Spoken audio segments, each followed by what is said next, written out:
ನನ್ನ ಐಡೆಂಟಿಟಿ ಏನು, ನನ್ನ ಚೆಹರೆ ಏನಿಲ್ಲ. ಸೊ ಕನ್ನಡದಲ್ಲಿ ಬರೀತೀನಿ, ಲೇಖಕಿ ಹೌದು.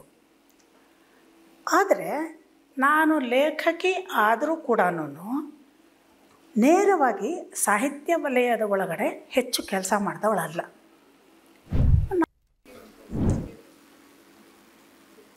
ಎಲ್ರಿಗೂ ನಮಸ್ಕಾರ. ಔಪಚಾರಿಕವಾಗಿ ಇವ್ರಿಗೆ ಏನು ಹೇಳಬೇಕು ಗೊತ್ತಿಲ್ಲ ನನಗೆ. ಎಲ್ಲ ಹಿರಿಯರಿಗೆ ನಮಸ್ಕಾರ. ನನಗಿಂತ ಕಿರಿಯರಿಗೆಲ್ಲ ತುಂಬ ಪ್ರೀತಿ. ಈ ಲೇಖಕಿಯರ ಸಮ್ಮೇಳನ ಬಹಳ ರೆಗ್ಯುಲರ್ ಆಗಿ ನಡಿಬೇಕಾಗಿರುವಂಥ ಒಂದು ಸಂಗತಿ. ಹಲವು ಕಾರಣಗಳಲ್ಲಿ ಮಹಿಳೆಯರು ಏನೇ ಕೆಲಸ ಮಾಡಬೇಕಾದ್ರೂ ಅವರಿಗೆ ಒದಗಿ ಬರುವಂತಹ ಅನುಕೂಲಗಳು, ಅವರಿಗೆ ಸಿಗುವಂತಹ ಸಪೋರ್ಟು ಇವೆಲ್ಲನೂ ಕಷ್ಟದಾಯಕವಾಗಿ ಸಿಗತ್ತೆ ಅವ್ರಿಗೆ. ಆದ್ರೂ ಲೇಖಕಿಯರ ಸಂಘ ಅಂತ ಕಟ್ಟುವಾಗ ಜಿ ನಾರಾಯಣರಂತಹ ಒಬ್ಬ ಪುರುಷರು ಬೆನ್ನೆಲುಬಾಗಿ ನಿಂತ್ಕೊಂಡು ಪ್ರೋತ್ಸಾಹ ಕೊಟ್ಟರು ಅನ್ನೋದನ್ನು ಗಮನಿಸಬೇಕಾಗಿರೋ ಸಂಗತಿ. ಅಂದರೆ ವ್ಯವಸ್ಥೆ, ಯಾವ ವ್ಯವಸ್ಥೆ ನಮಗೆ ವಿರುದ್ಧವಾಗಿದೆಯೋ ನಾವು ತಿಳ್ಕೊಂಡಿದ್ವಿ ಪುರುಷರು ನಮಗೆ ವಿರುದ್ಧವಾಗಿದ್ದಾರೆ ಅಂತ. ಇಲ್ಲ, ವ್ಯವಸ್ಥೆ ವಿರುದ್ಧವಾಗಿದೆ. ಅದರ ಹಿಂದೆ ಏನು ಕೆಲಸ ಮಾಡ್ತಿದೆ ಅನ್ನೋದು ಪುರುಷರು ಮಹಿಳೆಯರು ನಮಗೆ ಗೊತ್ತಿಲ್ಲ. ಇದೊಂದು ಪ್ರಾಥಮಿಕವಾಗಿ ಒಂದು ಹೇಳಿ ಲೇಖಕಿಯರ ಸಮ್ಮೇಳನಕ್ಕೆ ಇದಕ್ಕೆ ಬರ್ತೀನಿ. ಲೇಖಕಿಯರ ಸಮ್ಮೇಳನ ಅಂತ ಸಪ್ರೇಟಾಗಿ ಏಕೆ ಮಾಡಬೇಕಾಗತ್ತೆ? ಲೇಖಕರ ಸಮ್ಮೇಳನ ಅಂತ ಸಪ್ರೇಟಾಗಿ ಮಾಡ್ತಾಯಿಲ್ಲ, ಸಾಹಿತ್ಯ ಸಮ್ಮೇಳನ ಅಂತ ಮಾಡ್ತಾರೆ. ಲೇಖಕಿಯರ ಸಮ್ಮೇಳನ ಅಂತ ಏನು ಮಾಡಬೇಕು? ದೋಸ್ ಹೂ ಆರ್ ನಾಟ್ ಹರ್ಡ್, ಅವರು ನಮ್ಮನ್ನು ಕೇಳಿಸ್ಕೊಳ್ಬೇಕು, ಆ ಥರ ಮಾಡಬೇಕಾಗತ್ತೆ. ಯಾವುದೇ ಅಂಚಿನ ಸಮುದಾಯದ ಜನರಿಗೆ ಇದು ಅನಿವಾರ್ಯ. ಯಾಕೆ ಅಂತಂದರೆ ವ್ಯವಸ್ಥೆಯಲ್ಲಿ ನಾವು ಬದುಕಬೇಕಾಗಿದೆ, ನಮ್ಮ ಬದುಕು ಸುಸಂಗತವಾಗಬೇಕಾಗಿದೆ. ಅಂಚಿಗೆ ಸರಿಸಿಬಿಟ್ರೆ ಅಂಚಿಗೆ ಸರಿಸ್ಬಿಟ್ಟು ಕೂತ್ಕೊಂಡ್ಬಿಡ್ತೀವಿ ಅನ್ನೋ ಥರ ಆಗಬಾರ್ದು. ಸೊ ಆದರೆ ಹಾಗೆ ಮಾಡಲಾಗ್ತದೆ. ಅದನ್ನು ವಿ ಟು ಮೇಕ್ ಹಿಸ್ಟ್ರಿ. ನಾವು ಚರಿತ್ರೆಯಲ್ಲೂ ಇದ್ದೇವೆ, ಚರಿತ್ರೆಯನ್ನು ಕಟ್ಟುತ್ತೇವೆ, ಮತ್ತು ನಾವು ಈ ವ್ಯವಸ್ಥೆಯ ಒಂದು ಅವಿಭಾಜ್ಯ ಅಂಗ. ನಾವು ಇರೋದು ಗುರ್ತಿಸ್ಬೇಕು, ಗುರ್ತಿಸೋದು ನಿಮಗೂ ಅನಿವಾರ್ಯ. ಇದನ್ನು ಹೇಳಬೇಕಾಗತ್ತೆ. ಲೇಖಕಿಯರು, ದಲಿತರು, ಯಾವುದೇ ಅಂಚಿನ ಸಮುದಾಯರು ತಮ್ಮದೇ ಆದಂತಹ ಒಂದು ಪ್ರತ್ಯೇಕವಾದಂತಹ ಒಂದು ಗುಂಪನ್ನು ಕೂಡಿಕೊಂಡು, ವ್ಯಕ್ತಿಗಳು ಏನು ಮಾತಾಡಿದ್ರೂ ಅಷ್ಟು ಉಪಯೋಗ ಆಗಲ್ಲ, ಒಂದು ಸಮುದಾಯವಾಗಿ ಕೂಡಿ ಸಂಘಗಳನ್ನು, ಒಕ್ಕೂಟಗಳನ್ನು, ಗುಂಪುಗಳನ್ನು ಮಾಡಿಕೊಂಡು ಈ ತರಹ ನಮ್ಮ ಅಸ್ತಿತ್ವವನ್ನು ಹೇಳಬೇಕಾದ ಸಂದರ್ಭ ಬರುತ್ತೆ. ಇದೇನಾದರೂ ಇರಲಿ, ಕನ್ನಡದಲ್ಲಿ ಲೇಖಕಿಯರ ಸಮ್ಮೇಳನ ಅಂತ ಮಾಡ್ತಿದ್ದಾರೆ ಹೊರತು ಮಹಿಳಾ ಸಾಹಿತ್ಯ ಸಮ್ಮೇಳನ ಅಂತ ಮಾಡಿಲ್ಲ. ಇದನ್ನು ಯಾಕೆ ಅಂತ ಹೇಳಿದ್ರೆ, ಲೇಖಕಿಯರು ಅಂತಂದರೆ ಸಾಹಿತ್ಯ ರಚನೆ ಅಂದರೆ ಪರ್ಸೆ ಸೃಜನಶೀಲ ಸಾಹಿತ್ಯ ಅನ್ನೋ ಅರ್ಥದಲ್ಲಿ ಅಲ್ಲದೆ ಬೇರೆ ಸಾಹಿತ್ಯಗಳು ಬರಿತಿರೋರಿದ್ದಾರೆ. ವಿಜ್ಞಾನ ಇರ್ಬೋದು, ಚರಿತ್ರೆ ಇರ್ಬೋದು, ಅರ್ಥಶಾಸ್ತ್ರ ಇರ್ಬೋದು, ಬೇರೆ ಬೇರೆ ವಲಯಗಳಲ್ಲಿ ಬರಿತಾ ಇರೋರು ಇದ್ದಾರೆ. ಕನ್ನಡದಲ್ಲಿ ಬರಿತಾ ಇರೋರೆಲ್ಲ ಲೇಖಕಿಯರು. ಸೊ ಲೇಖಕಿಯರ ಸಮ್ಮೇಳನಕ್ಕೆ ಈ ಎಚ್ ಎಸ್ ಶ್ರೀಮತಿ ಅನ್ನೋಳನ್ನು ಯಾಕಪ್ಪ ಸರ್ವಾಧ್ಯಕ್ಷರು ಮಾಡಿದ್ರು? ನನಗೆ ಒಂಥರ ಆಶ್ಚರ್ಯದ ಜೊತೆಗೆ ಗಾಬರಿನೂ ಹೌದು. ಯಾಕೆಂತ ಹೇಳಿದ್ರೆ, ಏನಂತ ನನ್ನನ್ನು ಗುರುತಿಸಿದ್ದಾರೆ, ನನ್ನ ಐಡೆಂಟಿಟಿ ಏನು, ನನ್ನ ಚೆಹರೆ ಏನಿಲ್ಲ. ಸೊ ಕನ್ನಡದಲ್ಲಿ ಬರೀತೀನಿ, ಲೇಖಕಿ ಹೌದು. ಆದರೆ ನಾನು ಲೇಖಕಿ ಆದರೂ ಕೂಡ ನೇರವಾಗಿ ಸಾಹಿತ್ಯ ವಲಯದ ಒಳಗಡೆ ಹೆಚ್ಚು ಕೆಲಸ ಮಾಡಿದವಳಲ್ಲ. ನಾನು ಇದೇ ಮಾತನ್ನೇ ಪುಷ್ಪ ಅವರು, ಭಾರತೀಯವರು, ನೀವು ಸಮ್ಮೇಳನಾಧ್ಯಕ್ಷರಾಗಿ ಬರಬೇಕು ಅಂತ ಹೇಳಿದಾಗ ಏನಮ್ಮ ನನ್ನ ಅರ್ಹತೆ ಅಂತ ಕೇಳಿದೆ. ಇಲ್ಲ ನೀವು ಬರಬೇಕು, ನಾವೆಲ್ಲ ನೀವು ಬರಬೇಕು ಅಂದ್ಕೊಂಡಿದ್ದೀವಿ ಅಂತ. ವಯಸ್ಸಾಗೋಗಿದೆ ಅಂತ ಕರೆದಿದ್ದಾರೇನೋ ಅಂದ್ಕೊಂಡೆ. ಹೌದು, 75 ದಾಟಿ ಬರೀತಾ ಇರೋರು ಹೆಚ್ಚಿಗೆ ಜನ ಇಲ್ಲ ಕನ್ನಡದಲ್ಲಿ. ಏನೊಂದು 10-20 ಜನ ಇರ್ಬೋದು. ಸೊ ಅವರಲ್ಲಿ ಒಬ್ಬಳು ಅಂತಂದ್ರೆ ಆದರೂ 10-20 ಜನ 25 ಜನನಾದರೂ ಇದ್ದಾರಲ್ಲ, ವಯಸ್ಸೂ ಕಾರಣ ಇರಲಾರ್ದು. 75 ವರ್ಷ ಆಗಿದೆ ನನಗೆ, ಅದೂ ಕಾರಣ ಅಲ್ಲ. ಹಾಗಾದರೆ ಇನ್ನೇನು ಕಾರಣ? ಸ್ವಲ್ಪ ದಿನದ ಮೇಲೆ ಸಮ್ಮೇಳನದ ವಿವರಗಳನ್ನು ಕಳಿಸಿದ್ರು. ಆ ಸಮ್ಮೇಳನದ ವಿವರಗಳಲ್ಲಿ ಗೋಷ್ಠಿಗಳಲ್ಲಿ ಇದ್ದಿದ್ದು ಹೆಣ್ಣು ಭಾಷೆಯನ್ನು ಕುರಿತ ಚರ್ಚೆ ಮತ್ತು ಸಾಮಾಜಿಕ ಪಾತ್ರ ನಿರ್ವಹಣೆಯಲ್ಲಿ ಅವಳ ಸವಾಲುಗಳು ಏನು ಅನ್ನುವ ಒಂದು ಚರ್ಚೆ. ಅಧಿಕಾರ ವಲಯ ಅನ್ನೋ ಕಡೆ ಪ್ರವೇಶಿಸಿದರೆ ಅವಳು, ಅಲ್ಲಿನ ಸಾಧ್ಯತೆ ಸವಾಲುಗಳು ಏನು ಅನ್ನೋದು ಇನ್ನೊಂದು ಚರ್ಚೆ. ಇನ್ನೂ ಒಂದು ಚರ್ಚೆಯಲ್ಲಿ ಈ ಆಧುನಿಕತೆ, ಟೆಕ್ನಾಲಜಿ, AI ಬುದ್ಧಿಮತ್ತೆ ಇತ್ಯಾದಿಗಳ ನಡುವೆ ಹೆಣ್ಣು ಬರಹಗಳು ಮತ್ತು ಹೆಣ್ಣು ಸಂಕಥನಗಳು, ನೆರೆಟಿವ್ಸ್, ಅವು ಯಾವ ಆಕಾರಗಳನ್ನು ಪಡ್ಕೊಳ್ತದೆ ಮತ್ತು ಆ ಆಕಾರಗಳನ್ನು ಪಡ್ಕೊಂಡು ಯಾವ ಪರಿಣಾಮಗಳನ್ನು ಅದು ಬೀರಬಹುದು ಗೊತ್ತಿಲ್ಲ. ಅಂದರೆ ಗೋಷ್ಠಿಗಳ ಶೀರ್ಷಿಕೆಗಳು ಹೇಗಿದ್ದಾವೆ, ಈ ಚರ್ಚೆಗಳೇ ನಡೀತವೆ.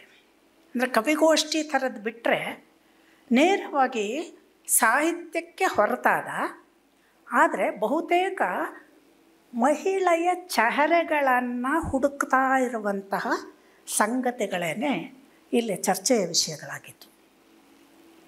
ನಾನು ಬರಿತಾ ಇದ್ದೀನಿ ಕನ್ನಡದಲ್ಲಿ ಅಂತಂದರೆ ನನ್ನ ಹುಡುಕಾಟ, ನನ್ನ ಬರಹ, ನನ್ನ ಮಾತು ಇವೆಲ್ಲವೂ ಈ ಹೆಣ್ಣು ಬದುಕಿನ ಚಹರೆಯ ಹುಡುಕಾಟದಲ್ಲೇ ಇದೆ.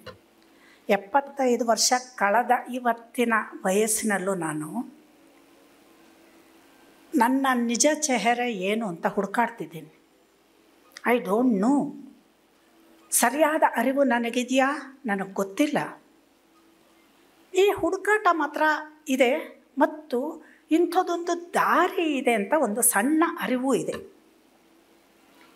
ನನಗೆ ಇದು ದಕ್ಕಿದ್ದು, ಇಂಥದ್ದೊಂದು ದಾರಿ ಇದೆ ಅಂತ ದಕ್ಕಿದ್ದು, ಸ್ತ್ರೀವಾದ ಅನ್ನುವ ಒಂದು ಚಿಂತನೆಗೆ ನನಗೆ ಸಿಕ್ಕಿದ ಪ್ರವೇಶ, ಆಕಸ್ಮಿಕವಾದಂತಹ ಪ್ರವೇಶ ಮತ್ತು ಅದರಲ್ಲಿ ನಾನು ತೊಡಗಿಕೊಳ್ಳಬೇಕಾದಂತಹ ಒತ್ತಡನೂ ಇತ್ತು, ಆಸಕ್ತಿ ಅದರಿಂದ ದಟ್ಟವಾಗಿ ಬೆಳೀತು. ನನ್ನ ಏರಿಯಾಗೆ ಈ ಸಮ್ಮೇಳನಕ್ಕೆ ಹೆಚ್ಚು ಸಂಬಂಧ ಇದೆ ಅಂದಾಗ ನನಗೆ ಖುಷಿಯಾಯಿತು. ಎರಡನೇ ಭಾಗ, ಈ ಸಮ್ಮೇಳನಕ್ಕೆ ಒಂದು ಆಶಯ ವಾಕ್ಯ ಇಟ್ಟಿದ್ದಾರೆ, ಅರಿವೆಂಬುದು ಬಿಡುಗಡೆ ಅಂತ. ಇದನ್ನು ನಾವು ಹೇಗೆ ವಿವರಿಸ್ಕೊಳ್ಬೇಕು? ಯಾವ ಅರಿವು ನಮಗೆ ಬಿಡುಗಡೆ ಕೊಡ್ತದೆ? ಹಾಗಾದರೆ ಅರಿವು ಅನ್ನೋದು ಏನು? ಅರಿವು ಎಲ್ಲಿಂದ ಶುರು ಆಗಬೇಕು? ಗ್ರೇಟ್ ಫಿಲಾಸಫರ್ಸಿಂದ ಮೊದಲುಗೊಂಡು ನಾವು ವ್ಯಕ್ತಿಗಳು, ಇಂಡಿವಿಜುವಲ್ಸ್, ನಮ್ಮವರೆಗೆ ಇರೋ ಮೂಲ ಪ್ರಶ್ನೆ ನಾನು ಯಾರು ಅನ್ನೋದು. ನಾನು ಯಾರು ಅಂತ ಪ್ರಶ್ನೆ ಮಾಡ್ತೀನಿ. ನನ್ನ ಬದುಕು ನನ್ನದ. ನನ್ನ ಬದುಕು ನನ್ನದು ಅಂದರೆ ಏನು? ನಾನು ನಿರ್ವಹಿಸುವ ಪಾತ್ರಗಳಿಗೆ, ನನ್ನ ನಡವಳಿಕೆಗಳಿಗೆ, ನನ್ನ ಬದುಕಿನ ನಿರ್ಧಾರಗಳಿಗೆ ನಾನು ಹೊಣೆಯೋ ಅಥವಾ ಯಾರಾದರೂ ನಿರ್ದೇಶನದಂತೆ ನಾನು ಅವುಗಳನ್ನು ಪಾಲಿಸ್ತಾ ಇದ್ದೀನ? ಅಂದರೆ ನನ್ನ ಬದುಕಿನ ಬಗ್ಗೆ ಇರುವ ತಿಳಿವು ಯಾವುದು? ನಂದು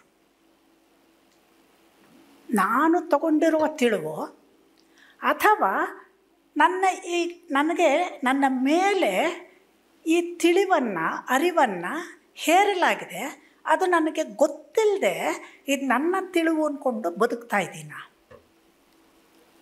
ನನ್ನ ಬದುಕನ್ನು ನಾನು ಬದುಕ್ತಾ ಇಲ್ವಾ? ಈ ಪ್ರಶ್ನೆ ಸಾಧಾರಣವಾಗಿ ನಮ್ಗೆ ಯಾರಿಗೂ ಬರಲ್ಲ. ಯಾಕೆಂತಂದರೆ ತಲೆಮಾರುಗಳಲ್ಲಿ ನಮಗೆ ರೂಢಿಗೆ ಬಂದಿರುವಂತಹ ಒಂದು ಬದುಕಿನ ನಡೆ ಇದು. ನಮ್ಮ ಅಪ್ಪ ಅಮ್ಮನೂ ಇಲ್ಲ, ನಮ್ಮಪ್ಪ ತಾತ ಮುತ್ತಾತ ಇವುಗಳನ್ನೇ ಹೇಳ್ಕೊಳ್ತೀವಿ. ಸೊ ಹೆಣ್ಣು ತಲೆಮಾರನ್ನ ನೆನೆಸ್ಕೊಳ್ಳಲ್ಲ. ಹೆಣ್ಣು ತಲೆಮಾರನ್ನ ಯಾವುದಕ್ಕೆ ನೆನೆಸ್ಕೋತೀವಿ, ಗಂಡು ತಲೆಮಾರನ್ನ ಯಾವುದಕ್ಕೆ ನೆನೆಸ್ಕೋತೀವಿ ಅಂತಲೂ ನೋಡಿ. ಒಟ್ಟಿನಲ್ಲಿ ನಾನು ಹೆಣ್ಣಾದರೆ ಯಾವ ನಡೆಗಳನ್ನು ಫಾಲೋ ಮಾಡಬೇಕು, ಗಂಡಾದರೆ ಯಾವ ನಡೆಗಳನ್ನು ಫಾಲೋ ಮಾಡಬೇಕು ಅನ್ನೋದ್ರ ಬಗೆಗೆ ನನಗೆ ಒಂದು ರೀತಿ ಟ್ರೈನಿಂಗ್ ಆಗಿದೆ. ಎಲ್ಲಿಂದ ಪಡ್ಕೊಂಡೆ ನಾನು ಈ ಟ್ರೈನಿಂಗನ್ನು? ಯಾರು ಕೊಟ್ಟರು? ನಾನಾಕೆ ಒಪ್ಕೊಂಡೆ? ನಾನು ಯಾರು ಅನ್ನೋದು ನನಗೆ ಯಾಕೆ ಮರ್ತೋಯ್ತು? ಈ ಪ್ರಶ್ನೆಗಳು ಏಕಾಏಕಿ ನಮಗೆ ಬರೋದಿಲ್ಲ. ಈ ಚೆಹರೆಯ ಹುಡುಕಾಟ ಯಾವಾಗ ಶುರು ಆಗತ್ತೆ ಅಂತಂದರೆ, ನಾವು ಬದುಕ್ತಾ ಇರೋ ವಿಧಾನಗಳಲ್ಲಿ ಎಲ್ಲವೂ ಸರಿ ಇಲ್ಲ ಅಂತ ಅನ್ನಿಸ್ದಾಗ, ಇದನ್ನು ಸರಿ ಮಾಡೋಕ್ಕೆ ನನ್ನ ಕೈಲಾಗ್ತಿಲ್ಲ ಅಂತಂದಾಗ, ಕಾರಣ ನಾನಲ್ಲ ಅಂತ ಗೊತ್ತಾದಾಗ, ಹಾಗಾದರೆ ಇದಕ್ಕೆ ಯಾರು ಕಾರಣ? ನಾನು ಬದುಕ್ತಾ ಇರೋ ರೀತಿಗೆ ನಾನಲ್ಲದೆ ಬೇರೆ ಯಾರೋ ಕಾರಣ ಆಗಿದಾರಲ್ಲ, ಇದೇನಿದು? ಈ ಅರಿವು ನನಗೆ ಬರಬೇಕು. ನನಗೆ ಇವಾಗ ತಿಳುವಳಿಕೆ ಇರೋದೆಲ್ಲನೂ ಬೌದ್ಧಿಕ ತಿಳುವಳಿಕೆ, ಇನ್ಫಾರ್ಮೇಟಿವ್ ಮಾಹಿತಿಗಳಿದೆ ನನಗೆ. ನನ್ನ ಬದುಕನ್ನು ಹೇಗೆ ನಡೆಸಬೇಕು, ನನ್ನ ಸಂಬಂಧಗಳನ್ನು ಹೇಗೆ ನಿರ್ವಹಿಸಬೇಕು, ನನ್ನ ಗಂಡ ಅಂದ್ರೇನು, ಮಕ್ಕಳು ಅಂದ್ರೇನು, ನಂಟರು ಅಂದ್ರೇನು, ಸ್ನೇಹಿತರು ಅಂದ್ರೇನು, ನನಗೆ ಪ್ರತಿಯೊಂದರ ವ್ಯಾಖ್ಯಾನ ನನ್ನದಲ್ಲ. ಯಾವುದೋ ಒಂದು ವ್ಯಾಖ್ಯಾನದ ಹಾಗೆ ನಾನು ಬದುಕ್ತಿದ್ದೀನಿ. ಹೆಂಡತಿ ಅಂದರೆ ಹೀಗೆ ಬದುಕಬೇಕು, ಮಕ್ಕಳು ಅಂದರೆ ಹೀಗೆ ಬದುಕಬೇಕು, ಈ ಸಂಬಂಧ ಹೀಗೇ ಇರಬೇಕು. ನೈತಿಕತೆ, ಅನೈತಿಕತೆ, ಶೀಲ, ಅಶ್ಲೀಲ, ಏನು ಅದೆಲ್ಲ ಏನದು? ಯಾರು ಹೇಳಿದ್ದು ನನಗೆ? ಬಟ್ ಇದನ್ನೆಲ್ಲ ನಾನು ಎಷ್ಟು ನಂಬಿಕೆಯಿಂದ ಶ್ರದ್ಧೆಯಿಂದ ಫಾಲೋ ಮಾಡ್ತಿದ್ದೀನಿ ಅಂತ ಹೇಳಿದ್ರೆ, ಇದು ನನ್ನೊಳಗಿಂದ ಬಂದ ತಿಳುವಳಿಕೆ ಅಲ್ಲ. ನನ್ನೊಳಗಿಂದ ಬಂದ ಅನ್ನೋಕ್ಕಿಂತ ನನ್ನೊಳಗೆ ಇಳಿದ ತಿಳುವಳಿಕೆ ಅಲ್ಲ. ಮೇಲು ಸ್ತರದಲ್ಲಿ, ನನ್ನ ಬುದ್ಧಿಯ ಸ್ತರದಲ್ಲಿ ನಿಂತ್ಕೊಂಡಂತಹ ತಿಳುವಳಿಕೆ. ಇಂಥ ತಿಳುವಳಿಕೆ ನನಗೆ ಏನನ್ನು ಕೊಡ್ಬೋದು? ಬದುಕಿನ ತುಂಬ ಆತಂಕಗಳನ್ನು, ತಲ್ಲಣಗಳನ್ನು, ದ್ವಂದ್ವಗಳನ್ನು, ಗೊಂದಲಗಳನ್ನು ಕೊಡುತ್ತೆ. ಶಾಂತಿ ಅನ್ನೋದು ಎಲ್ಲಿ ಎಲ್ಲಿ ಎಲ್ಲಿ ಅಂತ ಹುಡ್ಕೊಂಡು ಹೋಗ್ತೀನಿ. ಫೈನಲಿ ನಾನು ಯಾವುದೋ ಒಂದು ಮೆಟೀರಿಯಲ್ ವರ್ಲ್ಡಲ್ಲಿ, ಅಧಿಕಾರದಲ್ಲಿ, ವಸ್ತುಗಳಲ್ಲಿ ಹುಡ್ಕೊಳ್ಳೋಕ್ಕೆ ಹೋಗ್ತೀನಿ. ಅದು ಯಾವುದೂ ಆಗಿರೋದಿಲ್ಲ. ಹಾಗಾದರೆ ನನ್ನ ಚೆಹರೆ ಅಂದ್ರೇನು? ನನ್ನ ಒಳಗಿನ ಅರಿವು ಅಂದರೆ ಏನು? ಈ ಚೆಹರೆಯನ್ನು ಹುಡುಕಾಟ ಮಾಡೋದು ಹೇಗೆ? ಬೇರೆ ಬೇರೆ ತತ್ವಶಾಸ್ತ್ರಜ್ಞರು, ದಾರ್ಶನಿಕರು ಇದನ್ನೇ ಮಾಡ್ಕೊಳ್ತಾ ಬಂದಿರೋದು. ಆದರೆ ಬಹುತೇಕ ಕೆಲವರು ಪಲಾಯನವಾದವನ್ನು ಹೇಳ್ತಾರೆ, ಕೆಲವರು ಏನು ಹೇಳ್ತಾರೆ ಅಂತ ಹೇಳಿದ್ರೆ, ಈ ಹೆಣ್ಣು ಮಾಯೆ, ಹೊನ್ನು ಮಾಯೆ, ಇನ್ಯಾವುದೋ ಮಾಯೆ, ಮತ್ತೊಂದು ಮಾಯೆ. ಯಾರಿಗೆ ಹೇಳ್ತಿದ್ದಾರೆ? ಹಾಗಾದರೆ ಹೆಣ್ಣಿನ ಪಾಲಿಗೆ ಯಾವುದು ಮಾಯೆ? ಅವಳು ಯಾವುದನ್ನು ಹೆಂಗೆ ನಿಭಾಯಿಸಬೇಕು? So many questions.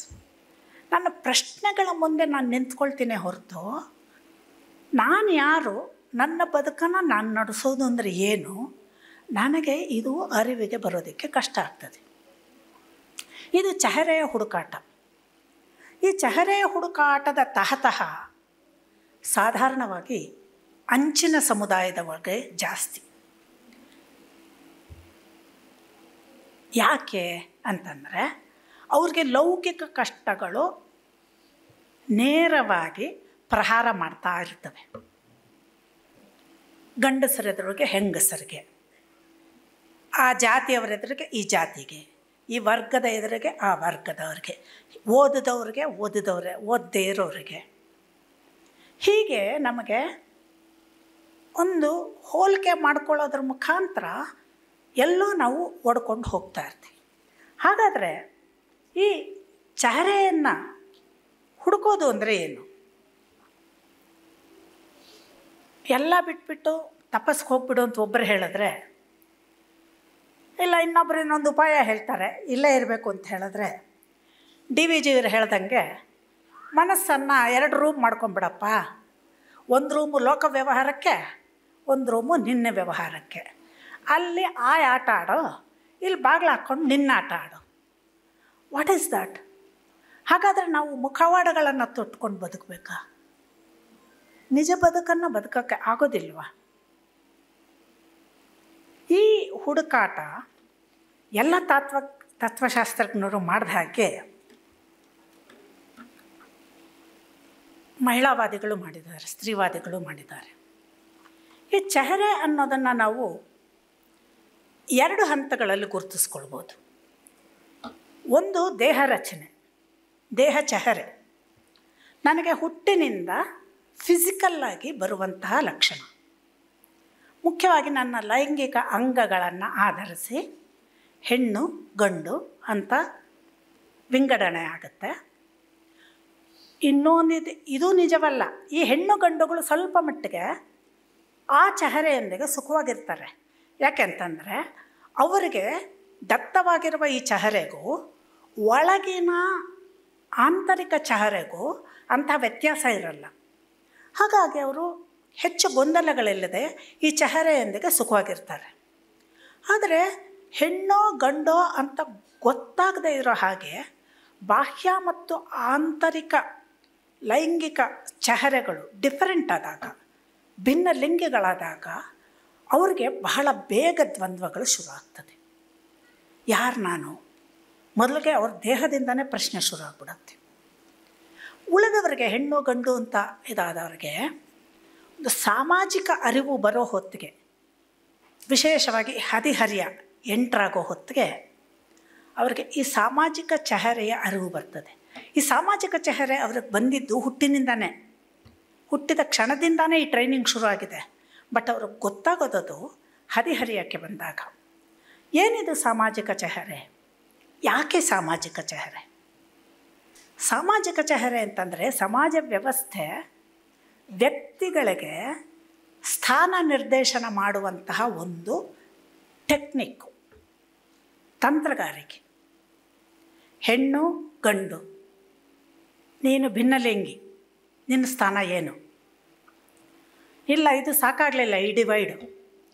So hierarchy ಶುರು ಆಗ್ತದೆ, ಶ್ರೇಣೀಕರಣ.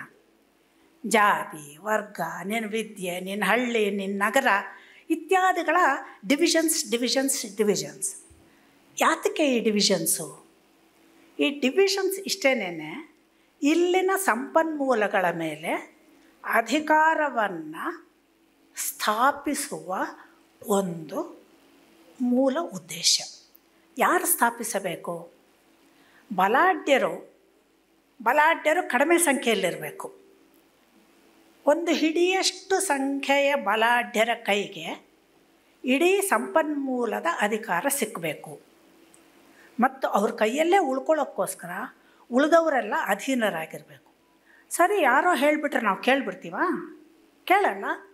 ನಾವು ಜಗಳ ಮಾಡ್ತೇವೆ, ನಾವು ಮನುಷ್ಯರೇ, ನಿಮ್ಮಷ್ಟೇ ಶಕ್ತಿ ನಮಗಿದೆ ಅಂತಂದರೆ ಆವಾಗ ಈ ಟೆಕ್ನಿಕ್ಸು ಶುರು ಆಗುತ್ತೆ. ಮೊದಲು ಶುರು ಆಗೋದು ಆಕ್ರಮಣ, ದಬ್ಬಾಳಿಕೆ, ದೌರ್ಜನ್ಯ, ಹಿಂಸೆ. ಏನು ಹೇಳ್ತಾರಲ್ಲ, ಯಾರ ಬಗ್ಲಲ್ಲಿ ದೊಣ್ಣೆ ಇದೆಯೋ ಅವ್ರು ಗೆದ್ದರು ಅಂತ ಹೇಳ್ತಾರೆ. ಅದು ನಿಜ ಅಲ್ಲ. ಯಾಕೆಂದರೆ ಉದಾಹರಣೆಗೆ ಇವಾಗ ಗಂಡು ಹೆಣ್ಣನ್ನೇ ತೊಗೊಂಡ್ರೆ ಫಿಸಿಕಲಿ ಗಂಡು ಬಲಾಢ್ಯ, ಹೆಣ್ಣು ದುರ್ಬಲಳು ಅಂತ ಹೇಳೋಕ್ಕಾಗಲ್ಲ. ಬೇಟೆ ಆಡೋ ಹಂತದಲ್ಲಿ ಇಬ್ಬರು ಬೇಟೆ ಆಡ್ತಿದ್ರು. ಎಲ್ಲ ಪ್ರಾಣಿಗಳೂ ಹೆಣ್ಣು ಹುಲಿ ಏನೋ ಸುಮ್ಮನೆ ಕೂತ್ಕೊಂಡ್ಬಿಟ್ಟು ಗಂಡು ಹುಲಿ ತಂದಾಕೋದನ್ನು ತಿನ್ನೋಕ್ಕಾಗಲ್ಲ. ಅದು ಬೇಟೆ ಆಡಬೇಕು, ಇದು ಬೇಟೆ ಆಡಬೇಕು. ಬೇಟೆಯ ಹಂತದಲ್ಲಿ ಮನುಷ್ಯರೂ ಅದು ಹಾಗೆ ಇದ್ದರು. ಹೆಣ್ಣಿನ ಆ ಸಾಮರ್ಥ್ಯವನ್ನು ಕುಂದಿಸುವ ಸಂದರ್ಭಗಳು, ಚರಿತ್ರೆಯ ಘಟ್ಟಗಳು ಯಾವಾಗ ಯಾವಾಗ ಅನ್ನೋದು ದೊಡ್ಡ ಇದಿದೆ. ಇರಲಿ, ಒಟ್ಟಿನಲ್ಲಿ ಈ ಶ್ರೇಣೀಕರಣ, ಪ್ರತ್ಯೇಕೀಕರಣ, ಡಿವಿಷನ್ ಮಾಡೋದು, ಇವುಗಳ ಮೂಲಕ ಅಧಿಕಾರದ ಹಂಚಿಕೆ ಹೀಗೆ ತಾರತಮ್ಯವಾಗಿ ನಿಲುವುಗಳನ್ನು ಪಡ್ಕೊಳ್ಳೋ ಥರ ಆಯಿತು. ಈ ವ್ಯವಸ್ಥೆಗೆ ನಾವು ತಲೆಬಾಗಬೇಕು, ನಾವಾಗಿ ನಾವು ಒಪ್ಕೊಳ್ಬೇಕು ಅನ್ನೋದಕ್ಕೆ ಇನ್ನೊಂದು ಬರ್ತದೆ. ಈ ಸೋಷಿಯಲ್ ಸೈನ್ಸಲ್ಲಿ ಹೇಳ್ತಾರೆ ಸಾಮಾಜೀಕರಣ ಅಂತ ಹೇಳ್ತಾರೆ ಇದನ್ನು. ಸೋಷಿಯಲೈಸೇಷನ್ ಅಂದರೆ ಏನು ಅಂದರೆ, ಹುಟ್ಟಿದ ಕ್ಷಣದಿಂದಲೇ ನಿಮ್ಮಪ್ಪನ ನೋಡು, ನಿಮ್ಮಮ್ಮನ ನೋಡು, ನಿನ್ನ ಮನೆ ನೋಡು, ಅವ್ರನ್ನ ನೋಡು, ಅವ್ರನ್ನ ಮಾತಾಡಿಸ್ಬೇಡ, ಇವ್ರನ್ನ ಹತ್ರ ಬರಬೇಡ, ಇವ್ರ ಹತ್ರ ತಿನ್ನಬೇಡ, ಅವ್ರ ಹತ್ರ ಅಂದರೆ ನಾನು ಅಲ್ಲಿಂದ ಟ್ರೈನಿಂಗ್ ಶುರು ಮಾಡ್ತೀನಿ. ಆಟ ಆಡೋಕ್ಕೆ ಹೋದರೆ ಯಾರ ಜೊತೆ ಆಡ್ಬೋದು, ಯಾರ ಜೊತೆ ಮಾತಾಡ್ಬೋದು. ನನಗೆ ಗೊತ್ತಾಗಕ್ಕೆ ಮುಂಚೆನೇ ಈ ಶ್ರೇಣೀಕರಣದಲ್ಲಿ ನನ್ನ ಸ್ಥಾನ ಏನು, ನಾನು ಅದನ್ನು ನಾನು ಒಪ್ಕೊಂಡ್ಬಿಟ್ಟಿರ್ತೀನಿ. ಇದು ಒಂದು ಮ್ಯಾಜಿಕ್ ಆದಂಥ ಒಂದು ಮ್ಯಾಜಿಕ್ ಅನ್ಬೋದಾದರೆ ಮ್ಯಾಜಿಕ್ ಯಾಕಾಗತ್ತೆ ಅಂತ ಹೇಳಿದ್ರೆ, ಈ ಸಾಮಾಜೀಕರಣದ ಟ್ರೈನಿಂಗಲ್ಲಿ ಮುಖ್ಯವಾಗಿ ನಾವೇನು ಮಾಡ್ತೇವೆ ಅಂದರೆ, ನಮ್ಮ ದೇಹ, ನಮ್ಮ ಬುದ್ಧಿ, ನಮ್ಮ ಮನಸ್ಸು ಇವು ಎಲ್ಲವೂ ನಮ್ಮದಾಗಿ ಉಳಿಯೋದಿಲ್ಲ. ವಿಸ್ಮೃತಿಗೆ ನಾವು ಸರಿದು ಬಿಡ್ತೀವಿ. ಮರವು, ನಾವು ಯಾರು ಅನ್ನುವ ಮರವು, ನಾವು ಏನು ಮಾಡ್ತಿದ್ದೀವಿ ಎನ್ನುವ ಮರವು, ನನ್ನ ಸುತ್ತ ಯಾರಿದ್ದಾರೆ ಅನ್ನುವ ಮರವು, ನನ್ನನ್ನು ನಾನು ಗುರುತಿಸ್ಕೊಳ್ಳಾರ್ದ ಮರವು, ನನ್ನ ಸಾಮರ್ಥ್ಯ ನನಗೆ ಗೊತ್ತಿಲ್ಲ, ನಾನು ಏನು ಮಾಡಬಲ್ಲೇ ಗೊತ್ತಿಲ್ಲ ನನಗೆ. ಈ ಮರವು ನನ್ನನ್ನು ಆವರಿಸ್ತದೆ. ಈಗ ನಾನು ರೋಬೋ ಥರ ಆಗಿದ್ದೀನಿ. ರೋಬೋ ಥರ ಆಗಿರೋದ್ರಿಂದ ಈ ವ್ಯವಸ್ಥೆಯ ನಿರ್ದೇಶನಗಳಿಗೆ ತಕ್ಕ ಹಾಗೆ ಚಾಚೂ ತಪ್ಪದೆ ನಾನು ಬದುಕ್ತೀನಿ ಅಷ್ಟೇ ಅಲ್ಲ, ನನ್ನ ಕಿರಿಮ ತಲೆಮಾರಿಗೆ ದಾಟಿಸೋದು ನಾನೇ. ಈ ಟ್ರೈನಿಂಗನ್ನು ದಾಟಿಸುವ ಮಾಧ್ಯಮವೂ ನಾನೇ. ಈ ರೀತಿಯಲ್ಲಿ ಇದು ಸಲ್ತದೆ. ಅಂದರೆ ಅರಿವೆಂಬುದು ಬಿಡುಗಡೆ ಯಾವಾಗ ಸಾಧ್ಯ? ಈ ವಿಸ್ಮೃತಿ ಬರೋದಕ್ಕೆ ಕಾರಣವಾಯ್ತಲ್ಲ ಅರಿವು, ಬುದ್ಧಿಮತ್ತೆ. ಈ ಅರಿವಿನಿಂದ ಬಿಡುಗಡೆ ಬೇಕು ನಮಗೆ. ಮೊದಲು ಈ ಆರೋಪಿತ ಅರಿವು ಇದೆಯಲ್ಲ, ಹೇರಲಾದ ಅರಿವು, ನನ್ನ ಮೇಲೆ ಹೇರಲಾದ ಅರಿವು, ಈ ಅರಿವಿನಿಂದ ನನಗೆ ಬಿಡುಗಡೆ ಬೇಕು. ಅದು ಹೊರತು ನನ್ನ ಆಂತರಿಕ ಅರಿವು ನನಗೆ ಸಾಧ್ಯವಾಗೋದಿಲ್ಲ. ಈ ಅರಿವಿನಿಂದ ಬಿಡುಗಡೆ ಪಡೆಯೋದು ಅಂದರೆ ಏನು? ಇದರ ದಾರಿಗಳು ಏನು? ಇದರ ಹುಡುಕಾಟದೊಂದಿಗೇ ನನ್ನ ಅರಿವಿನ ದಾರಿಯನ್ನು ಹುಡ್ಕೊಳ್ಬೇಕಾಗ್ತದೆ. ನನ್ನ ಜೀವಮಾನದಲ್ಲಿ ಅರಿವನ್ನು ನಾವು ಪಡ್ಕೊಳ್ತೀವ, ಸಮಗ್ರರಾಗ್ಬಿಡ್ತೀವ? ಇಲ್ಲ, ಆಗೋದಿಲ್ಲ. ಆದರೆ ನನ್ನ ದಾರಿಯ ಅರಿವು ನನಗಿದೆ. ಇಲ್ಲಿ ಕಷ್ಟ ಸುಖಗಳ ಅರಿವಿದೆ, ನನ್ನ ಜವಾಬ್ದಾರಿಗಳ ಅರಿವಿದೆ, ಅದನ್ನು ಹೇಗೆ ನಿರ್ವಹಿಸಬೇಕು ಅನ್ನೋ ಅರಿವಿದೆ. ನಾನದು ಹೌಸ್ ವೈಫಾಗಿ ನಿರ್ವಹಿಸ್ತಾ ಇರ್ಬೋದು, ಒಬ್ಬ ದೊಡ್ಡ ಅಧಿಕಾರಿಯಾಗಿ ನಿರ್ವಹಿಸ್ತಾ ಇರ್ಬೋದು, ವಿದ್ಯಾವಂತಳಾಗಿ ನಿರ್ವಹಿಸ್ತಾ ಇರ್ಬೋದು, ಲೇಖಕಿಯಾಗಿ ನಿರ್ವಹಿಸ್ತಾ ಇರ್ಬೋದು, ಅಥವಾ ಇನ್ಯಾವುದಾದ್ರೂ ಕಲೆಯಲ್ಲಿ ತೊಡಗಿಕೊಂಡಿರ್ಬೋದು, ಇನ್ಯಾವುದಾದ್ರೂ ಬೌದ್ಧಿಕ ಕ್ರಿಯೆಯಲ್ಲಿ ತೊಡಗಿಕೊಂಡಿರ್ಬೋದು, ದೈಹಿಕ ಸಾಮರ್ಥ್ಯಗಳಲ್ಲಿ ತೊಡಗಿಕೊಂಡಿರ್ಬೋದು. ಪ್ರತಿಯೊಂದರಲ್ಲೂ ಕೂಡ ಇದು ನನ್ನ ನಿರ್ಣಯ, ನನ್ನ ದಾರಿ, ನನ್ನ ಚಲನೆ. ಇದು ನನಗೆ ಮುಖ್ಯವಾಗಿ ದಕ್ಕಬೇಕಾಗಿರೋದು. ಸ್ತ್ರೀವಾದ ಎಲ್ಲ ದಾರ್ಶನಿಕತೆಗಳಿಗಿಂತ, ಬೇರೆಯ ತಾತ್ವಿಕತೆಗಳಿಗಿಂತ ಯಾಕೆ ಇಂಪಾರ್ಟೆಂಟ್ ಆಗತ್ತೆ, ಯಾಕೆ ಮುಖ್ಯ ಅನಿಸತ್ತೆ ಅಂತಂದರೆ, ಬಹುಮಟ್ಟಿಗಿನ ಇತರ ತಾತ್ವಿಕತೆಗಳು ವೈಯಕ್ತಿಕವಾದಂತಹ ಬಿಡುಗಡೆಗೆ, ಮುಕ್ತಿಗೆ ಹೇಳುತ್ತೆ. ಅಂದರೆ ಪ್ರತಿಯೊಬ್ಬರೂ ಹಾಗೆ ಬಿಡುಗಡೆಯ ದಾರಿಯನ್ನು ಹಿಡಿದಾಗ ಎಲ್ರಿಗೂ ಮುಕ್ತಿ ಸಿಗತ್ತೆ ಅಂತ ಹೇಳುತ್ತೆ. ಆದರೆ ಸ್ತ್ರೀವಾದ ಬಹಳ ಮುಖ್ಯವಾಗಿ ಹೇಳುತ್ತೆ, ವ್ಯಕ್ತಿಗಳ ಬಿಡುಗಡೆ ಆಗೋದೇನೆ ಸಮುದಾಯದ ಬಿಡುಗಡೆಯ ಮೂಲಕ. ವ್ಯಕ್ತಿಗಳ ಬಿಡುಗಡೆ ಆದರೆ, ಇವಾಗ ಅಕ್ಕ ಮಹಾದೇವಿಯನ್ನು ಉದಾಹರಣೆ ಕೊಡ್ತಾರೆ, ಬೇರೆ ಬೇರೆ ಸಾಮರ್ಥ್ಯದ ಹೆಣ್ಣುಮಕ್ಕಳನ್ನು ಉದಾಹರಣೆ ಕೊಡ್ತಾರೆ. ಹಾಗೆ ಕೊಟ್ಟಾಗ ಏನಾಗಿರ್ತದೆ, ಆ ವ್ಯಕ್ತಿಗಳಾಗಿ ಅವ್ರ ಬದುಕಿನಲ್ಲಿ ಸಾಮರ್ಥ್ಯವನ್ನು ತೋರಿಸಿದ್ರು, ತುಂಬ ದೊಡ್ಡದಾದಂತಹ ಸಾಧನೆಯನ್ನು ಮಾಡಿದರು.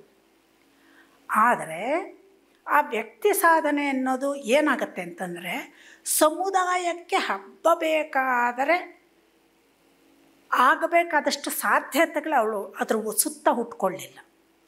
ಅದರ ಸುತ್ತ ಹುಟ್ಕೊಳ್ತಾ ಇರೋದಕ್ಕೆ ಬೇರೆ ಬೇರೆ ಕಾರಣಗಳಿದೆ. ಅದರ ವಿವರಣೆಯೂ ಇನ್ನೊಂದೇ ಆಗ್ತದೆ. ಆದರೆ ಸ್ತ್ರೀವಾದ ಆರಂಭದ ಕಾಲದಲ್ಲಿ ಪಿತೃಪ್ರಧಾನ ವ್ಯವಸ್ಥೆ ಅನ್ನೋದನ್ನು ಒಂದನ್ನು ಗುರುತಿಸಿ ಮಾತಾಡುತ್ತೆ. ಏನಕ್ಕೆ ಅದುವರೆಗೂ ಯಾರು ಗುರುತಿಸಲ್ಲ ಅದನ್ನು. ಏನು ಪಿತೃಪ್ರಧಾನ ವ್ಯವಸ್ಥೆ? ಸುಮ್ಮನೆ ಸಂಸ್ಕೃತ ನಾವು ಟ್ರಾನ್ಸ್ಲೇಟ್ ಮಾಡಿಕೊಂಡ್ರೆ ಅಪ್ಪನೇ ಹೆಡ್ಡು ಅನ್ನುವಂತಹ ವ್ಯವಸ್ಥೆ ಅಂತ ಆಗತ್ತೆ. ಅಪ್ಪನೇ ಹೆಡ್ಡು ಅಂತಲ್ಲ, ಯಾವ ಅಪ್ಪ ಹೆಡ್ಡು? ಕುಟುಂಬದಲ್ಲಿ 4 ಜನ ಮಕ್ಕಳು ಹುಟ್ಟಿದ್ರೆ ಯಾವ ಮಗ ಹೆಡ್ಡು? ಯಾತಕ್ಕೆ ಇವನು ಹೆಡ್ಡು ಅಂತಾಗಬೇಕು? ಇವನು ಯಾಕೆ ಹೆಡ್ ಆಗಬೇಕು ಅಂತಂದರೆ, ಫ್ಯಾಮಿಲಿಯ ಅಧಿಕಾರ ಯಾರಿಗೆ ರವಾನೆ ಆಗಬೇಕು ಅಂತ ಡಿಸೈಡ್ ಆಗಬೇಕು. ಇದನ್ನು ವಂಶದ ಕಲ್ಪನೆಯಲ್ಲೇ ಬೆಳೆಸ್ತಾರೆ. ವಂಶ ಅಂದರೆ ಗಂಡು ಹುಡುಗ ಮಾತ್ರ. ಯಾಕೆ ಮನೇಲಿ ಹುಟ್ಟಿದ ಮಗಳು ವಂಶ ಅಲ್ಲ? ಹೊಟ್ಟೆಲ್ಲಿ ಹುಟ್ಟಿದ್ರು ಅವಳು ಯಾಕೆ ವಂಶ ಅಲ್ಲ? ಜಸ್ಟ್ ಬಿಕಾಸ್ ರಿಸೋರ್ಸಸ್ನ ಶೇರ್ ಮಾಡಬೇಕಾಗತ್ತೆ. ರಿಸೋರ್ಸಸ್ ಶೇರ್ ಆಗಬಾರ್ದು ಅಂದರೆ ಇರೋ ಟೆಕ್ನಿಕ್ ಏನಪ್ಪ ಅಂತಂದರೆ, you are not a family member. ನೀನು ಕುಟುಂಬದ ಸದಸ್ಯಳೇ ಅಲ್ಲ. ನೀನಿಲ್ಲಿ ಹುಟ್ಟಿರೋದೆ ಬೇರೆ ಮನೆಗೆ ಹೋಗೋದಕ್ಕೋಸ್ಕರ. ಆಯಿತು, ಕನ್ಯಾ ದಾನವನ್ನು ಮಾಡಿದ್ರು. ದಾನವನ್ನು ಅಂದರೆ ನಾನು ಭಾರತೀಯ ಸಂಸ್ಕೃತಿಯ ಚೌಕಟ್ಟಿನಲ್ಲಿ ಹೇಳ್ತಿದ್ರು ಕೂಡ, ಪಿತೃಪ್ರಧಾನತೆ ಇರುವ ಎಲ್ಲ ವ್ಯವಸ್ಥೆಯಲ್ಲೂ ಕೂಡ ಹೆಸರುಗಳು ಬೇರೆ, ಸ್ವಲ್ಪ ಇದೇ ಮಟ್ಟದಲ್ಲೇ ಇದೆ, ಮಾದರಿ ಇದೇನೇನೆ, ಮಾಡಲ್. ಈ ಮಾಡಲಲ್ಲಿ ನಡೆಯುತ್ತೆ. ಅಲ್ಲೂ ಹೋದರೆ ಅವಳ ಗತಿ ಏನು ಅಂತಂದರೆ, she is an outsider. She will never become the member of the family. ಅವಳ ಅಟ್ಯಾಚ್ಮೆಂಟ್, ಅವಳ ಮೂಲಕ ವಂಶ ಬೆಳೆಯುತ್ತೆ. ಅವಳು ವಂಶದವಳು ಆಗೋದಿಲ್ಲ. ಸೊ ಪಿತೃಪ್ರಧಾನತೆ ಅಂದರೆ ಇನ್ನೇನಿಲ್ಲ, ಗಂಡು ತಲೆಮಾರುಗಳಲ್ಲಿ ರಿಸೋರ್ಸಸ್ಸು, ಅಧಿಕಾರ ವರ್ಗಾವಣೆ ಆಗುವಂತಹ ಒಂದು ಚಿಂತನೆ. ಇದಕ್ಕಾಗಿ ಈ ಸಾಮಾಜೀಕರಣ ನಡೆಯುತ್ತೆ. ಯಾರ್ಯಾರ ಜೊತೆ ಹೇಗೆ ನಡ್ಕೊಳ್ಬೇಕು, ಸಂಬಂಧಗಳು ಅಂದರೆ ಏನು, ಯಾರನ್ನ ಯಾರು ಮದುವೆ ಆಗಬೇಕು, ಯಾರು ಆಗಬಾರ್ದು, ಯಾಕಾಗಬಾರ್ದು ಹೇಳಲ್ಲ, ಆಗಬಾರ್ದು ಅಷ್ಟೇ, ಮದುವೆ ಆಗಬಾರ್ದು. ಮಕ್ಕಳಾದರೆ ಯಾವ ಮಕ್ಕಳಾಗಬೇಕು, ಈ ಥರ ಪ್ರಶ್ನೆಗಳನ್ನೆಲ್ಲ ಒಂದೊಂದು ಗುಂಪು ಮಾಡಿ ಒಂದೊಂದು ಇನ್ಸ್ಟಿಟ್ಯೂಷನನ್ನು ಮಾಡಲಾಗ್ತದೆ. ಒಂದು ಮ್ಯಾರೇಜ್ ಇನ್ಸ್ಟಿಟ್ಯೂಷನ್, ಅದರ ಮೂಲಕ ಫ್ಯಾಮಿಲಿ ಇನ್ಸ್ಟಿಟ್ಯೂಷನ್. ಅದಾದಮೇಲೆ ಜ್ಞಾನ ಯಾರಿಗೆ ಹೋಗಬೇಕು, ಇಲ್ಲಿ ನಮ್ಮ ಸಂಸ್ಕೃತಿಯ ಮಧ್ಯದಲ್ಲಿ ಪ್ರೊಡ್ಯೂಸ್ ಆದಂತಹ ನಾಲೆಡ್ಜ್ ಹೇಗೆ ಹರಿಬೇಕು ಅನ್ನೋದಕ್ಕೆ ಶಿಕ್ಷಣ ವ್ಯವಸ್ಥೆ. ರಾಜಕೀಯ ವ್ಯವಸ್ಥೆಯಲ್ಲಿ ಯಾರಿರಬೇಕು, ಅದಕ್ಕೊಂದು ಇನ್ಸ್ಟಿಟ್ಯೂಷನ್. ಅಂದರೆ ಕೊನೆಗೆ ಪ್ರತಿಯೊಂದು ವಿಷಯಕ್ಕೂ, ಧರ್ಮ ತತ್ವ ಪ್ರತಿಯೊಂದಕ್ಕೂ ಒಂದೊಂದು ಇನ್ಸ್ಟಿಟ್ಯೂಷನ್ ಏನಾಗುತ್ತೆ ಅಂದರೆ, ಕೆಲವು ಮೌಲ್ಯಗಳು ಆ ಗುಂಪಿನಲ್ಲಿ ಇನ್ಸ್ಟಿಟ್ಯೂಷನಲೈಸ್ ಆಗಿ ಅದರ ಪ್ರಕಾರ ನಿಯಮಾವಳಿಗಳು ರೂಪುಗೊಳ್ತದೆ.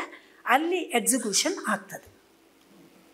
ಸೊ ಈ ಸ್ತ್ರೀವಾದ ಈ ಸೂಕ್ಷ್ಮವನ್ನು ಹೇಳ್ತದೆ. ಹೇಳಿಬಿಟ್ಟು ಮೊದಲಿಗೆ ಅದೇನು ಹೇಳ್ತದೆ ಅಂತಂದರೆ, ಪಿತೃಪ್ರಧಾನ ವ್ಯವಸ್ಥೆಯನ್ನು ನಾವು ಕ್ವಶನ್ ಮಾಡಬೇಕು. ಮೊದಲಿಗೆ ಇದು ಪುರುಷರನ್ನು ಶತ್ರುಗಳು ಅಂತ ತೊಗೊಂಡು ಮಾತಾಡಿದ್ದು ನಿಜವಾದರೂ ಸಹ ಇವತ್ತು ಮಾಗಿದ ಅವಧಿಯಲ್ಲಿ ಏನು ಹೇಳ್ತಾ ಇದೆ ಅಂತಂದರೆ, you have to unlearn the patriarchal lessons. ಪಿತೃಪ್ರಧಾನತೆ ನಮಗೆ ಕಲಿಸಿದ ಸಾಮಾಜೀಕರಣದ ಪಾಠಗಳನ್ನು ನಾವು ಒಂದೊಂದಾಗಿ ಮರಿಬೇಕು. ನಮ್ಮ ನಡೆ, ನುಡಿ, ಯೋಚನೆ, ನಮ್ಮ ಬುದ್ಧಿ, ಮನಸ್ಸು ಮತ್ತು ದೇಹಗಳು ನಿಯಂತ್ರಣಕ್ಕೆ ಒಳಗಾಗಿರೋದನ್ನು ನಾವು ಬಿಡಿಸ್ಕೋಬೇಕಾದ್ರೆ, ಈ ಬಿಡುಗಡೆಯನ್ನು ಪಡಿಬೇಕಾದ್ರೆ ನಾವು ಪಿತೃಪ್ರಧಾನ ಚಿಂತನೆಯಿಂದ ಹೊರಗಡೆ ಬಂದರೆ ಆವಾಗ ಗೊತ್ತಾಗತ್ತೆ ಗಂಡಸರು, ಹೆಂಗಸರು, ಆ ಜಾತಿಗಳು, ಈ ವರ್ಗಗಳು ಇವೆಲ್ಲವೂ ಯಾರೋ ಮಾಡಿದ ವರ್ಗೀಕರಣವೇ ಹೊರತು ಹೀಗೇನೂ ವರ್ಗೀಕರಣ ಇಲ್ಲ. ನಾವು ಹಾಗೆ ಸಪ್ರೇಟಾಗಿ ಇರಬೇಕಾಗಿಲ್ಲ. ನಮ್ಮ ಸಾಮಾಜಿಕ ಚಿಂತನೆಗಳು, ನಮ್ಮ ಸಾಮಾಜಿಕ ಚಳುವಳಿಗಳು ಇದನ್ನು ಮುಖ್ಯವಾಗಿ ಗ್ರಹಿಸ್ತಾ ಹೋದ ಹಾಗೆ ನಾವು ಪ್ರತ್ಯೇಕವಾಗಿ ಚಳುವಳಿಗಳು ಮಾಡ್ತೀವಿ. ಕೆಲವು ಪ್ರಕರಣಗಳಲ್ಲಿ ಗೆಲುವು ಬಂದಂಗೆ ಆಗತ್ತೆ. ಆದರೆ ಟೋಟಲ್ಲಾಗಿ ಪಿತೃಪ್ರಧಾನ ವ್ಯವಸ್ಥೆಯ ಈ ಸಮೀಕರಣವನ್ನು ಎಲ್ಲೂ ಬದಲಾಯಿಸೋದಕ್ಕೆ ಆಗೋದಿಲ್ಲ. ಈ ಬದಲಾವಣೆ ಆಗದೆ ನಾವು ಯಾವುದೇ ಚಿಂತನೆಗಳು ಮಾಡಲಿ, ಯಾವುದೇ ಚಳುವಳಿಗಳು ಮಾಡಲಿ, ಅದರ ಮೂಲಕ ಏನಾಗ್ತದೆ ಅಂತ ಹೇಳಿದ್ರೆ ಕೆಲವು ಚೇಂಜಸ್ ಬರ್ಬೋದು ಪ್ರಾಸಂಗಿಕವಾಗಿ. ಆದರೆ ಮುಖ್ಯವಾದ ಪರಿವರ್ತನೆಗಳು ಯಾವುದೂ ಸಾಧ್ಯ ಆಗೋದಿಲ್ಲ. ಈ ಸ್ತ್ರೀವಾದ ಅಂತನ್ನೋದು ನನ್ನ ಬದುಕಿನಲ್ಲಿ ಏನು ಮಾಡ್ತು ಅನ್ನುವ ಒಂದು ಸಣ್ಣ ಅನುಭವದೊಂದಿಗೆ ನಾನು ಮಾತು ಮುಗಿಸ್ತೀನಿ.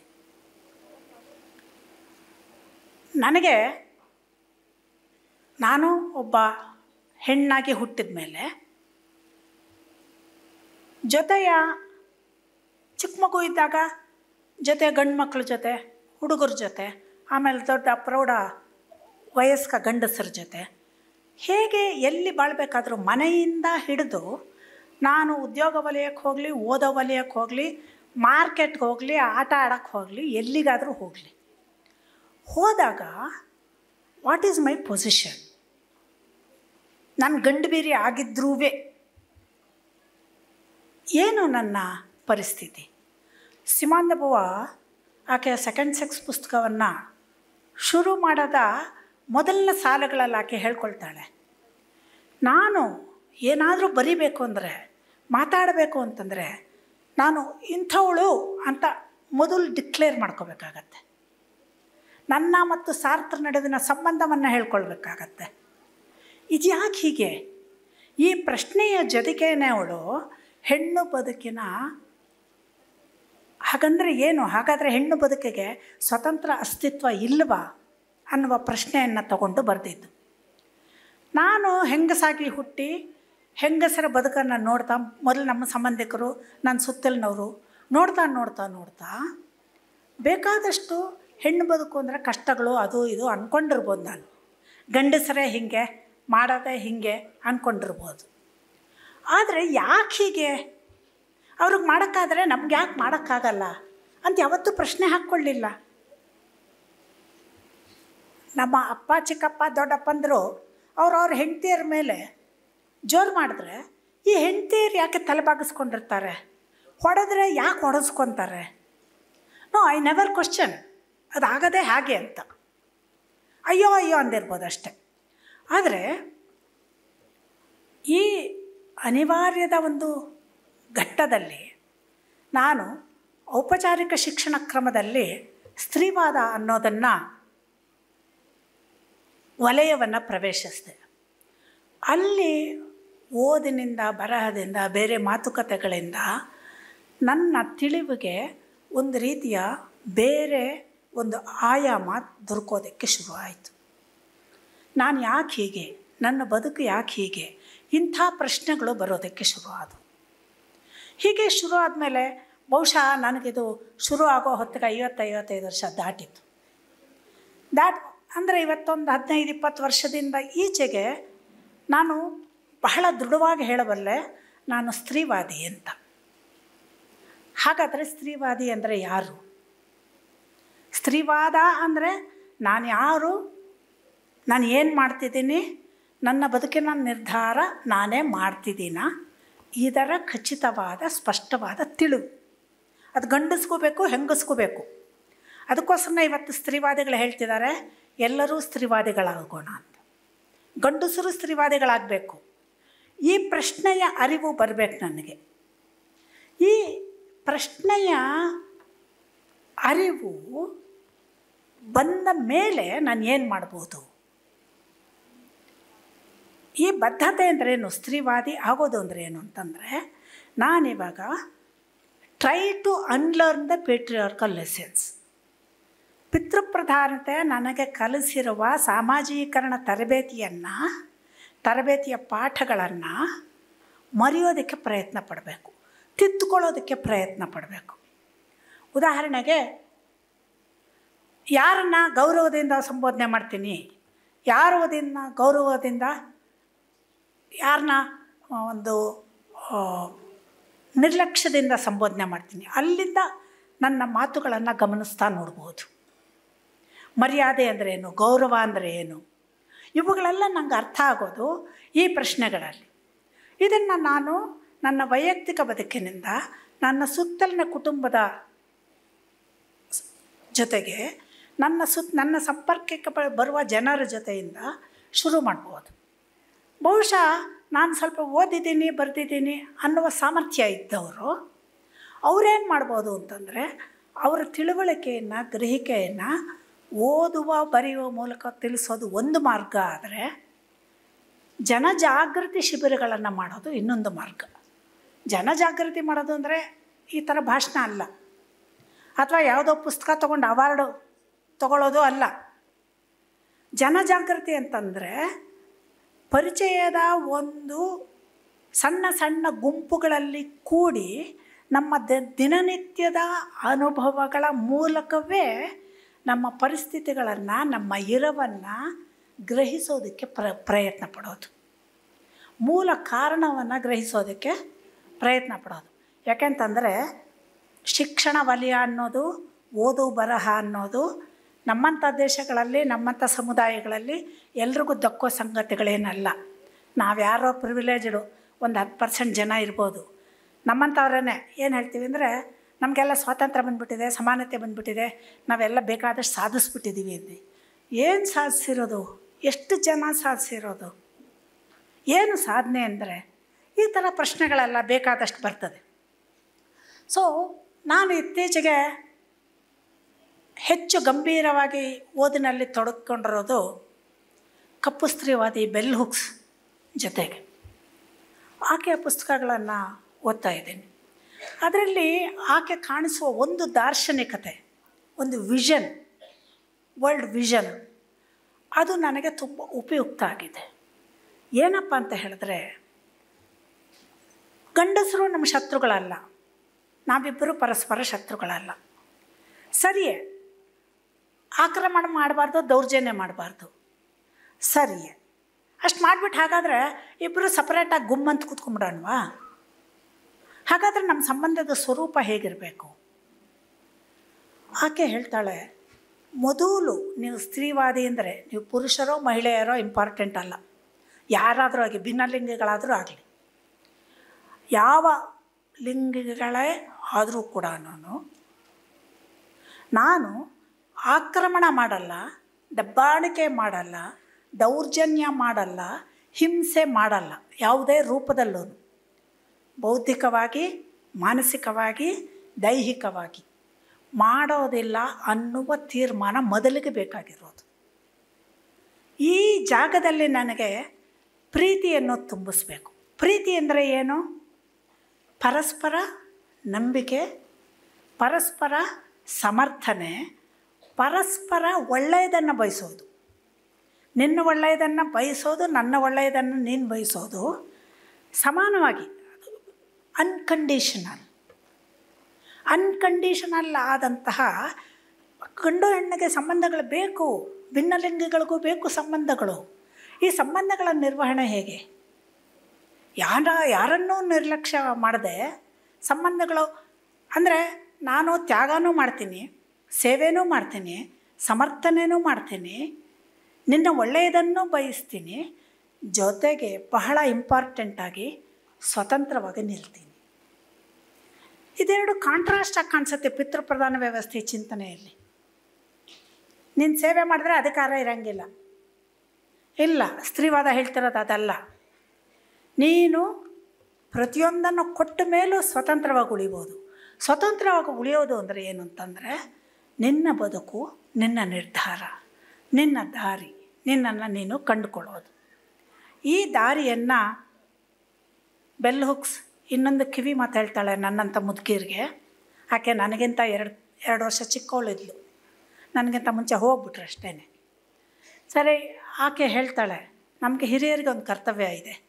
ನನಗೆ ಸ್ತ್ರೀವಾದ ಅಂದರೆ ಏನು, ಸ್ತ್ರೀವಾದಿ ಬದ್ಧತೆ ಅಂದರೆ ಏನು, ನಾನು ಹೇಗೆ ನಡ್ಕೊಳ್ಬೇಕು ಅಂತ ಹುಡುಕಾಟ ಶುರು ಮಾಡೋ ಹೊತ್ತಿಗೆ 55 ವರ್ಷ ಆಗಿತ್ತು. ಅದುವರೆಗೆ ನಾನು ಬದುಕಿದ್ದು ಹೇಗೆ, ಅಲ್ಲಿ ಇಲ್ಲಿ ಸಾಹಸ ತೋರಿಸಿರ್ಬೋದು, ಯಾರ್ಯಾರು ಎದುರು ಬಿದ್ದಿರ್ಬೋದು, ಯಾರ್ಯಾರ ಎದುರಿಗೋ ಸವಾಲುಗಳು ಹಾಕಿರ್ಬೋದು. ಆದರೆ ನನ್ನ ಬದುಕಿನ ನಿರ್ಧಾರಗಳನ್ನು ನಾನೇ ಮಾಡಿದ್ನ ಗೊತ್ತಿಲ್ಲ. ನನ್ನ ಬದುಕಿನ ನಿರ್ಣಯಗಳನ್ನು ಮಾಡೋ ಸಾಮರ್ಥ್ಯ ನನಗಿತ್ತ ಗೊತ್ತಿಲ್ಲ. ಅದರಲ್ಲಿ ಸೋತ್ರೆ ನಿರ್ವಹಿಸುವ ದೃಢತೆ ಇತ್ತ ಗೊತ್ತಿಲ್ಲ. ಹೇಗೋ ನಡ್ಕೊಂಡು ಹೋಯಿತು. ಆದರೆ ನಾವು ಕಿರಿಯರಿಗೆ ಈಗ ಸುಮಾರು 20 ವರ್ಷ 20ರ ಹರೆಯದಲ್ಲಿರೋ ಮಕ್ಕಳಿಗೇ ಇವಾಗ ನಾವು ನಮ್ಮ ಎಕ್ಸ್ಪೀರಿಯನ್ಸಸ್ನ ಹಂಚ್ಕೊಳ್ಬೇಕು. ಎಕ್ಸ್ಪೀರಿಯನ್ಸಸ್ನ ಹಂಚ್ಕೊಂಡ್ರೆ ಆಸೆ ಒಂದೇ, ಅವ್ರಿಗೆ ಈ ದಾರಿ ಬೇಗ ಕಾಣಲಿ ಅಂತ. ಚಿಕ್ಕ ವಯಸ್ಸಿನಲ್ಲೇ ಅವ್ರಿಗೆ ದಾರಿ ಕಾಣಿಸುತ್ತೆ, ಹೆಚ್ಚು ವರ್ಷಗಳ ಕಾಲ ಅವ್ರು ಸಂತೋಷದಿಂದ ಇರ್ತಾರೆ. ನಾನು 50-60 ವರ್ಷ ಆದಮೇಲೆ ಸಂತೋಷವನ್ನು ಇವಾಗ ಇದೇನಾ ಸಂತೋಷ ಅಂದರೆ ಅಂತ ಹುಡುಕ್ತಾ ಇದ್ದೀನಲ್ಲ, ಹಿಂಗೆ ಪಿಳಿ ಕಂಡುಬಿಡಲ್ಲ ಅವರು. ದೃಢವಾಗಿ ತಾರುಣ್ಯದಲ್ಲೇ ಸಂತೋಷ ಆನಂದ ಅನುಭವಿಸ್ತಾರೆ, ಬೇರೆಯವ್ರಿಗೆ ಸಂತೋಷ ಕೊಡ್ತಾರೆ, ಬೇರೆಯವ್ರಿಗೆ ಪ್ರೀತಿ ಕೊಡ್ತಾರೆ, ಇಡೀ ಜಗತ್ತನ್ನು ಪ್ರೀತಿಮಯವಾಗಿ ಮಾಡ್ತಾರೆ ಅಂತ. ಸ್ತ್ರೀವಾದದ ಈ ದಾರ್ಶನಿಕತೆ ಚಿಕ್ಕ ವಯಸ್ಸಿನವರಲ್ಲಿ ಹರಡಲಿ ಅಂತ ತುಂಬ ಕೇಳ್ಬೋದು. ದೊಡ್ಡ ವಯಸ್ಸಿನವರು ಈಗಾಗಲೇ ಬಲ್ತು ಹೋಗಿರುವ ದಾರಿಯಲ್ಲಿ ಇರೋದರಿಂದ ಪ್ರಯತ್ನ ಪಟ್ಟರೆ, ನನ್ನನ್ನು ಒಳಗೊಂಡು ಹೇಳ್ತಿರೋದು, ಪ್ರಯತ್ನ ಪಟ್ಟರೆ ಅಲ್ಲಿ ಇಲ್ಲಿ ಕೆಲವು ಬದಲಾವಣೆಗಳನ್ನು ತಂದುಕೊಳ್ಬೋದೇ ಹೊರತು ಮೂಲಭೂತವಾಗಿ ನಮ್ಮ ಚಿಂತನೆಗಳನ್ನು ಮರೆಯೋದು ಕಷ್ಟ. ಇವಾಗಲೂ ನಮ್ಮನ್ನು ಯಾಮಾರಿಸಿ ಅದು ಹೊರಗಡೆ ಬಂದ್ಬಿಡುತ್ತೆ. ಯಾವಾಗ ಬರುತ್ತೆ ಗೊತ್ತಿಲ್ಲ ನಮಗೆ. ಅದು ಬರದೇ ಇರೋ ಥರದಲ್ಲಿ ಎಳೆಯ ತಲೆಮಾರುಗಳು ಬೆಳೀಲಿ. ಈ ಲೋಕದಲ್ಲಿ ಯಾವಾಗಲೂ ಶಾಂತಿ ಸಮಾಧಾನ, ಮುಖ್ಯವಾಗಿ ಸಂಬಂಧಗಳು ಸುಸಂಗತವಾಗಿರಲಿ ಅಂತ. ಯುದ್ಧಗಳು, ಕಾದಾಟಗಳು, ಯಾರೋ ಯಾರನ್ನೇ ಮದುವೆ ಮಾಡಿಕೊಂಡು ಅಂತ ಇನ್ಯಾರೋ ಮರ್ಯಾದೆ ಹತ್ಯೆಗಳು ಅಂತ ಮಾಡೋದು, ಇದೆಲ್ಲ ಆಗಬಾರ್ದು. ಇದೆಲ್ಲ ನಡೀದೆ ಬದುಕಬೇಕಾದ್ರೆ ನಾವೆಲ್ಲರೂ ಸ್ತ್ರೀವಾದಿಗಳಾಗಬೇಕು. ಎಲ್ಲರೂ ಸ್ತ್ರೀವಾದಿಗಳಾಗೋಣ. ಇದು ಮಹಿಳಾ ದಿನಾಚರಣೆ ಅಂತಂದರೆ ಮಹಿಳೆಯರ ದಿನಾಚರಣೆ ಅಲ್ಲ, ನಮ್ಮೆಲ್ಲರ ಸುಸಂಬದ್ಧ ಬದುಕಿನ ದಿನಾಚರಣೆ ಆಗಲಿ ಅಂತ ಆಶಿಸ್ತೇನೆ. ನಮಸ್ಕಾರ.